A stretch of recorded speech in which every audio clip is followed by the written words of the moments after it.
Vengeance Day. Joining us tonight is Senior Vice President of Talent Development and Creative, Shawn Michaels. As a friendly reminder, live streaming of the call is prohibited. We'll begin with opening remarks from Shawn and then open up the call to questions. Shawn?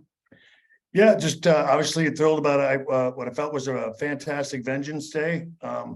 Absolutely thrilled to be outside of the Performance Center. As much as we love our place in Orlando, it was absolutely phenomenal.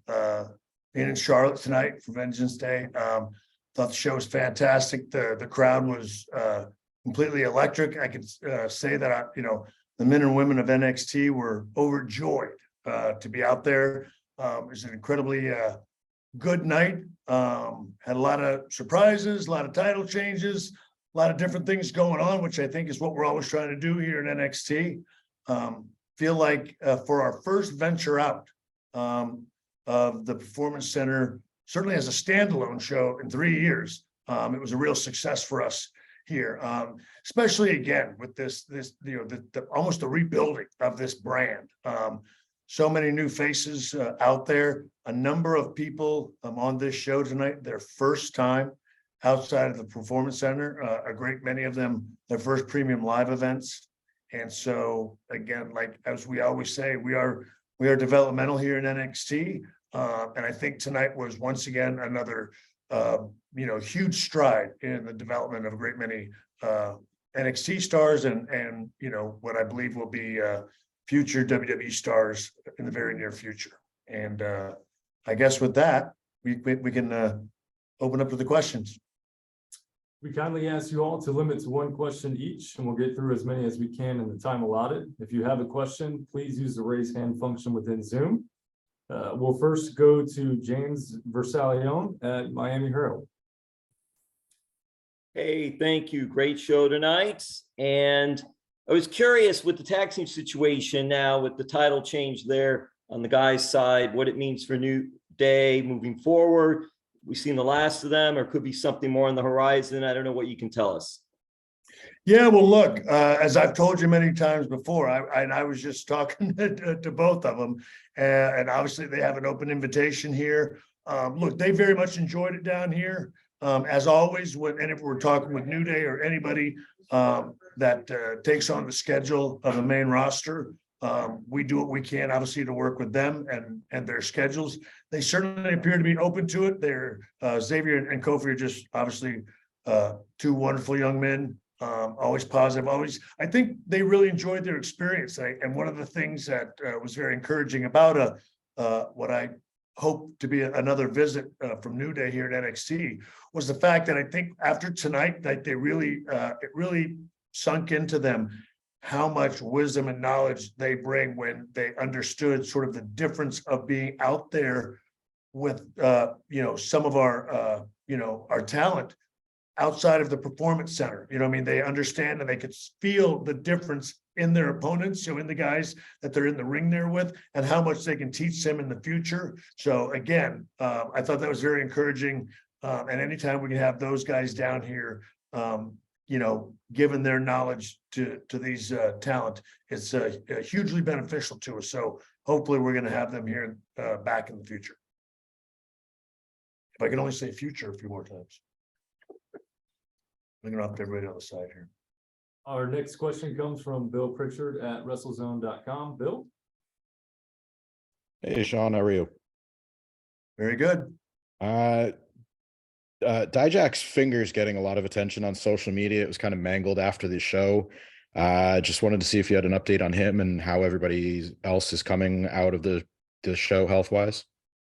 Yeah, everybody's good. And I am here to announce, my goodness, I announced it at Gorilla. And it got to be a miracle. It's not broken.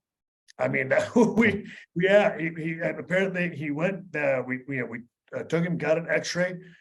They said it's not broken. And so, yeah, they're just, obviously, I guess, what you do is you kind of numb it and you put it back in place. And that's what's happening now. But it is, again, honestly, a modern miracle, because we all saw it. It was pretty gnarly looking.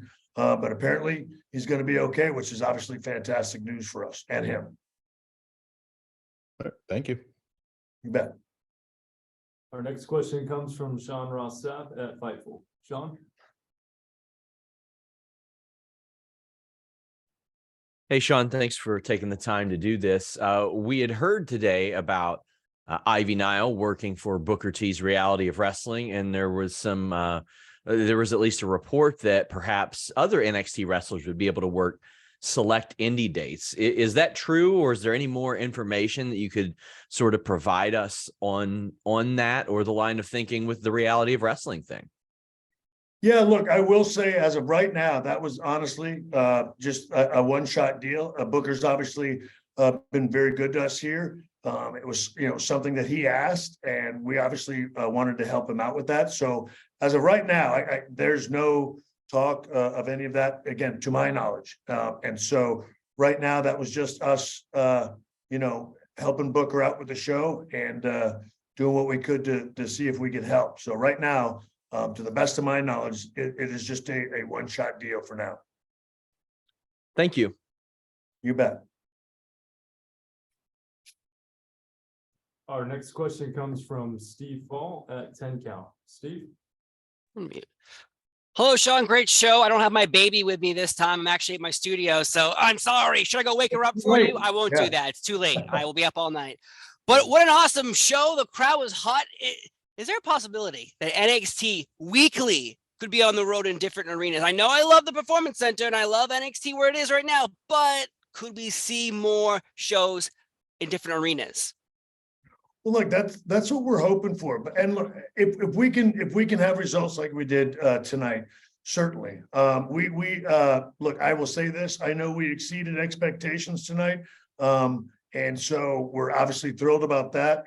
I don't know exactly, the numbers that everybody was expecting, but I know that my understanding, again, from what I've been told thus far, which obviously isn't a ton, but we far exceeded them, which again, I think that's very encouraging for us.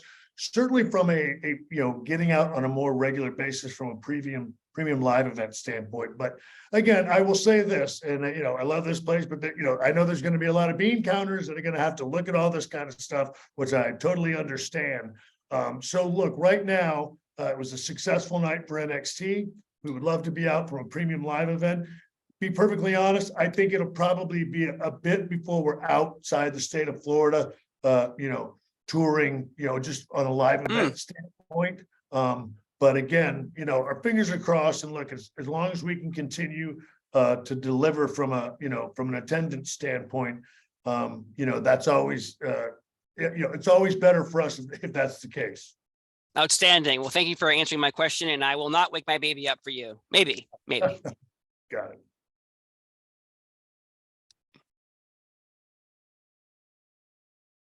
Hey, Shawn.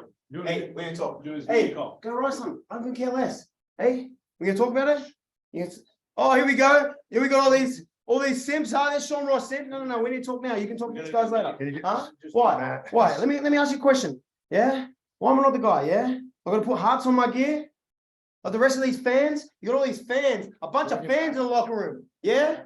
No, talk to me now. Talk to me now. What, you want to take a photo? I can do your pose. You can pretend to be Diesel. You want me to be a fan of you? Is that how I get to be your guy? I'm going to be a fan? Oh, okay, A-Train. Okay, A-Train. Yes, coach.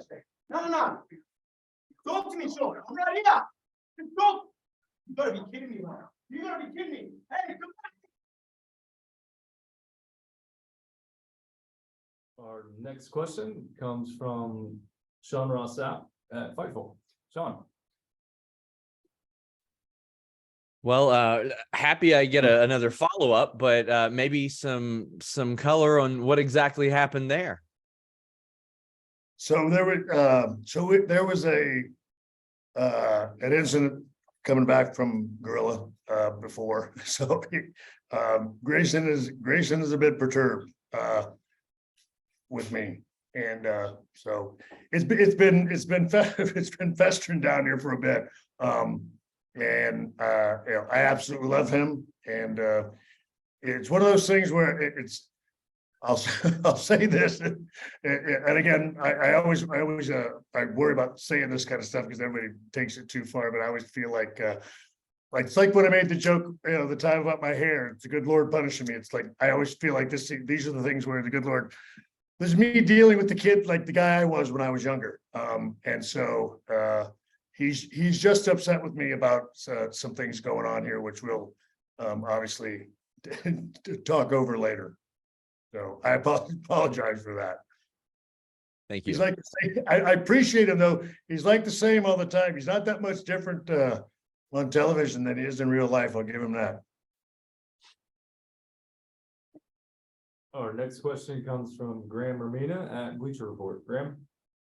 Hey, what's going on, Shawn? I think I could speak for everyone when we talk about the upcoming Mania weekend show, main event being, Braun Breaker, Carmelo Hayes for the NXT championship as a match we've all wanted to see for a long time now, perfectly fitting for the Hollywood stage. Can you talk to a little bit about how long this match has been in the works for you, how long you've had this match in your sights as one of the biggest matches NXT can do right now for that top championship?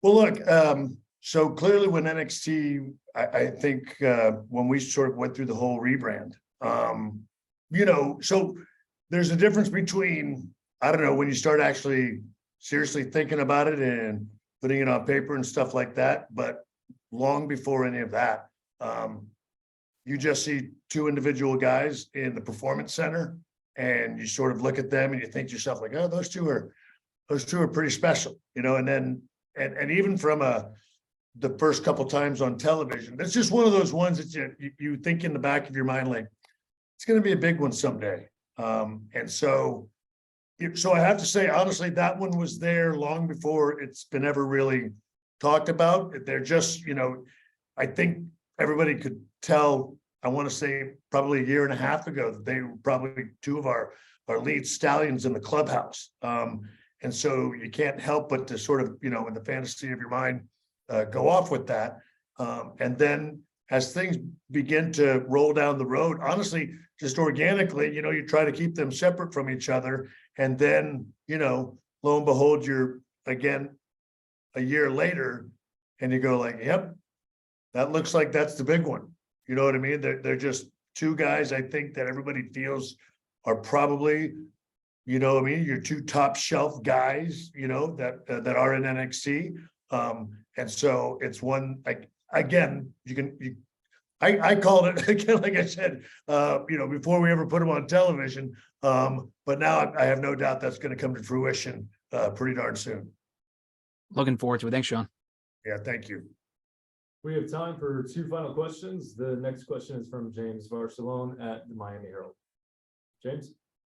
Yes, thank you again. I'm looking at the other side on the women's tag team division, and you have the new champs. I'm curious, Fallon has had experience coming into NXT. Kiana, not as much.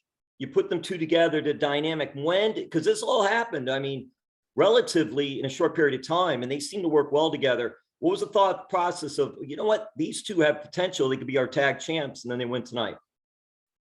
Well, so to your point earlier, so they're both that had, very little experience. I know that from some standpoint, they had been on the independent scene, but very shortly. And it's funny because Steve Regal was talking, I call him Steve, but Darren, William Regal, whatever anybody wants me to call him. But we were talking about it tonight, and he was saying, like, gosh, they feel like they're NXT homegrown, because they both have just gotten, they've improved so much in their time here in NXT, but it's been on, as you mentioned, separate trajectories. And then obviously with everything that's going on with Brooks and Jensen, it just seemed one of those things that worked. It's kind of like that odd couple every now and then, that odd pairing that you put together, and then it seems to work. And I like that happens a lot with us down here in NXT. And look, I don't always know if it's, people consider it to be the right thing, but when things feel natural, very much like, the Carmelo Braun thing, long before it was ever an actual idea, it's something you sort of look at, and then you see these two, you sort of just see them one time. They've got great chemistry when they're against each other, and then you put them in a team together and there's still that great chemistry.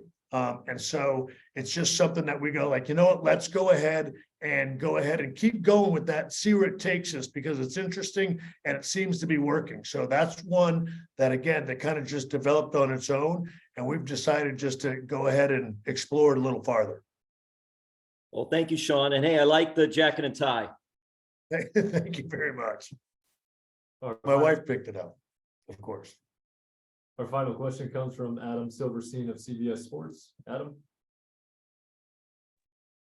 Hey, Shawn, thanks for doing this. Similar topic, other side of the coin. Probably one of the more surprising results tonight was Casey or Katana Chance and Kaden Carter dropping the titles. They seem to have truly bought into the idea of being a tag team in a division that, at least across the main roster, has been a little bit inconsistent in terms of women pairs staying together. What do you think of them as a team, and what does the future hold for them?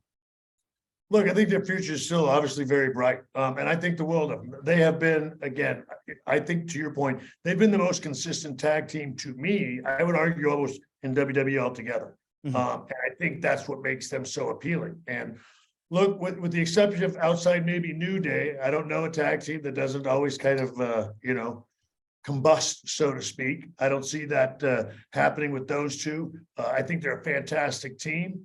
I think they're wonderful young ladies, obviously. And look, I think this was a little setback, from them. But they are the longest reigning tag team champions in the WWE. Doesn't mean they can't win them back for a second time. And I'm sure they wouldn't have any problem with that. And I'm sure that's probably one of the first things on their list. Appreciate the time. You betcha. Thank you all for joining tonight. We'll end with final comments from Shawn. Shawn? Yeah, well, again, I just want to thank you guys for all of this. I want to thank you even for the post-show stuff. Again, I hope I'm doing okay with this stuff. We're having a fantastic time. Thrilled about everybody here in Charlotte for supporting us. It was a great time. Our talent are really, again, there. I hope you can understand just how big it was for us here internally in NXT to get out of the Performance Center and again, feel like they're truly traveling the country now and putting on performances. It's a huge confidence booster for our talent. It's incredibly encouraging. It's one of those things that, people like me that have done this for so long, for us, that was our normal at one time. And for these young men and women, it isn't. And, I don't know, I guess it was a really big night for us. And just to see the smiles on their faces from getting to go out there and be in front of a crowd this size for the first time was an incredibly fantastic night for us. It was a really big night for NXT. So I just appreciate you guys for, helping us out and contributing to it and continuing to do these things with me. And hope we can continue them in the future. And hopefully we'll have a few more outside of the Performance Center, not too far down the road. Thank you guys very much. Thank you all again. A replay of tonight's call will be available shortly. You may now disconnect.